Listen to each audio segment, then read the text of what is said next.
Our habits play a significant role in shaping our character and ultimately determining our level of effectiveness. Since habits are ingrained patterns that we often do automatically, they constantly reflect who we are and influence our ability to succeed or fail. So let's find out what are the 7 habits of highly effective people that we need to start practicing right now. Habit number 1. Be proactive. Imagine 2 friends, Sarah and Rachel, who are both planning to go on a hike next weekend. Sarah checks the weather forecast a week in advance and notices there's going to be rain. Thinking ahead, she decides to buy a waterproof jacket and pack a rain cover for her backpack. She also looks up alternative trails just in case the one they plan on taking gets too slippery in the rain. Rachel, on the other hand, doesn't check the weather forecast or prepare for rain. On the day of the hike, she's caught off guard by the downpour. Her clothes get soaked, and her backpack is drenched, putting a damper on her hiking experience. Looking at this example, Sarah is a proactive person and Rachel is a reactive person. What are the differences? Sarah's proactive approach allowed her to enjoy the hike despite the rain, thanks to her preparation and adaptability. Rachel's reactive nature meant she had to deal with the consequences of being unprepared, which could have been easily avoided. Being proactive simply means taking control and planning ahead instead of just reacting to things as they happen. It's good for you because it helps you prepare for the future, reduces stress, and makes you more adaptable to changes. Plus, it boosts your confidence and helps you grow personally and professionally. Habit 2. Begin with the end in mind. Take your mind into an imaginary setting where you drive to the funeral home or the chapel. You park the car and have to get out. As you walk in the buildings, you will see the flowers, the soft organ music, and a well-decorated coffin. You will see the faces of friends and relatives that you met on your journey. You keep on going to the deathbed to give respect to the one who passed away, and you see it with your own eyes. The one in the deathbed is not your friend or your acquaintance. It is you, who died 3 years from now. All these people have come here to give condolences, to express love and thanksgiving for you. In your hands while waiting for the services to begin, you will be holding the program. The 4 speakers are to be. The first one is that which is family. Dear parents, siblings, nephews, and grandparents who have come from everywhere. The second presenter is your buddy, someone that you shared your secrets and dark sides throughout your childhood life till this day. The third speaker is your coworkers from your job or your industry. The fourth one comes either from your church or some other charitable institution you have worked for. Now think deeply. How would you like each of these speakers to describe you and your life? What kind of husband, wife, father, or mother? What kind of friend? What contributions, what achievements would you like them to remember? Take a close look at the individuals you associate with. What difference would you like to have done in their lives? Many people fall into the trap of being busy with various activities without considering if they are actually moving towards their desired outcome. Ask yourself this question: if I work hard and put my efforts into this particular thing, will it pay out? Will it fulfill my future desires and goals? If the answer is yes, then put all your energy into it. If no, then start focusing on something more important. Habit number 3, known as put first things first. Picture this.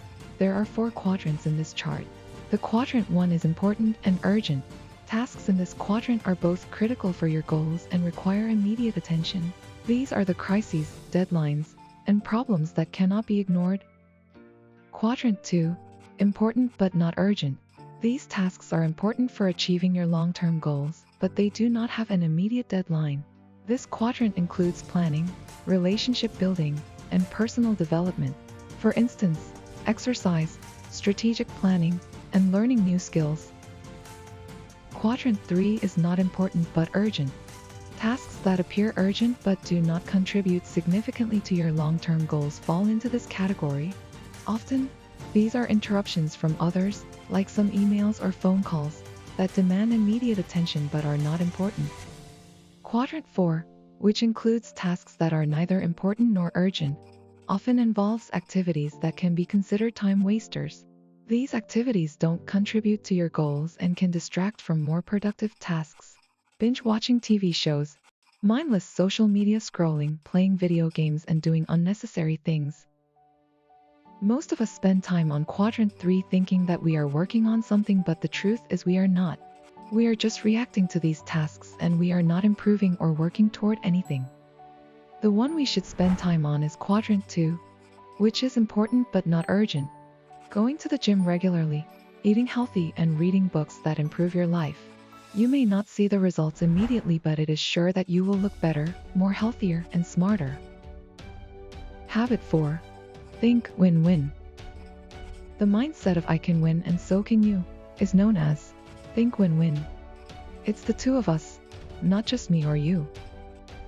It starts with the conviction that everyone is created equal, that no one is better or worse than everybody else, and that nobody has to be. In the 19th, Franklin Covey was collaborating with a telecoms company a few years ago that was installing cable in American cities. Despite the brief delays, cities were often anxious to have the cable installed. Nonetheless, the notion did not sit well with one large metropolis. They were aware that if they permitted one cable company to completely ruin the city, they would have to permit every subsequent cable company to do the same. They did not want their city to be constantly destroyed. In the end, the negotiations came to a deadlock. The city insisted on receiving payment from the company before moving forward. As a result, the city would have lost out on cable access for its residents, and the company would have lost out on thousands of customers. They were going to lose badly. The telecoms company had recently sent one of its negotiators through the 7 Habits program. Under his direction, the business returned to the city and asked, "What if we laid cable for 2 or 3 additional providers to come for less money than they would normally have to pay? We would give them access to the cable system. We would do it for a cheaper price, and the city would then only be destroyed once." The idea was wildly popular in the city.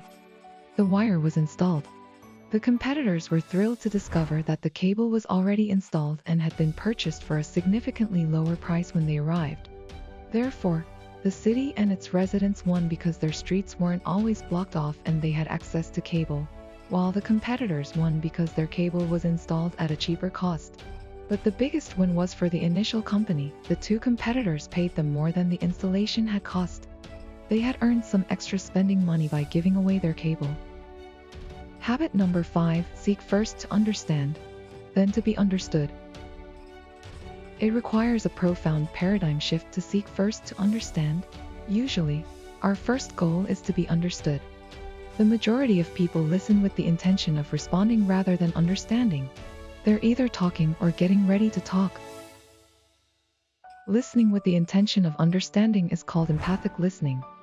Listening with empathy allows one to enter the perspective of the other.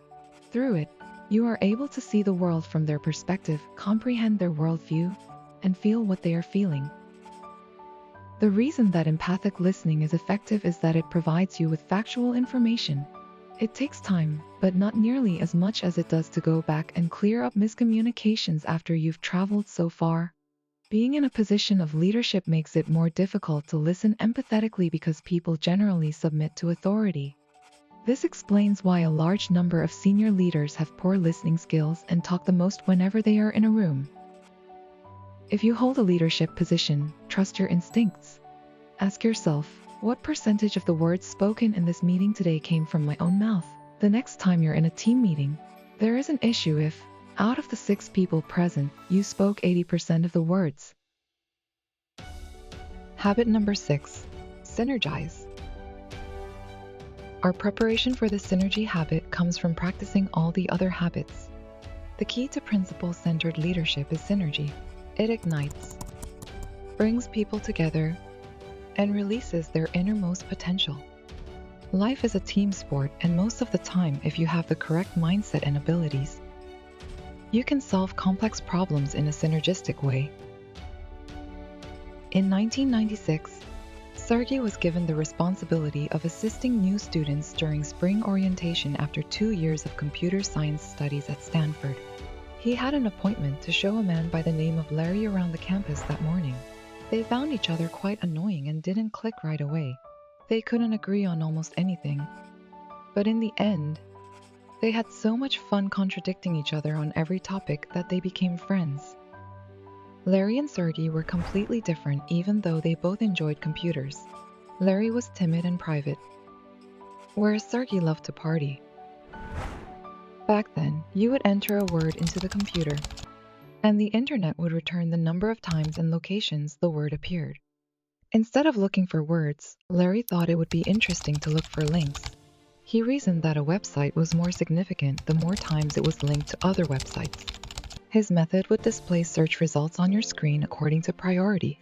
Years later, Backrub, now known as Google, which Larry Page and Sergey Brin founded in a dorm, is used by over 1 billion people daily. There was very little that the two college guys who founded Google agreed on. If they had always agreed on everything, what might have happened? It's obvious that they relied on one another's advantages to create one of the greatest businesses in history. Habit 7. Sharpen the saw. Imagine that you were walking into the deep forest and saw someone in the woods, sawing down a tree with great intensity. You ask, "What are you doing? Are you blind?" He replied, "I'm chopping this tree down." "You look exhausted," you exclaim.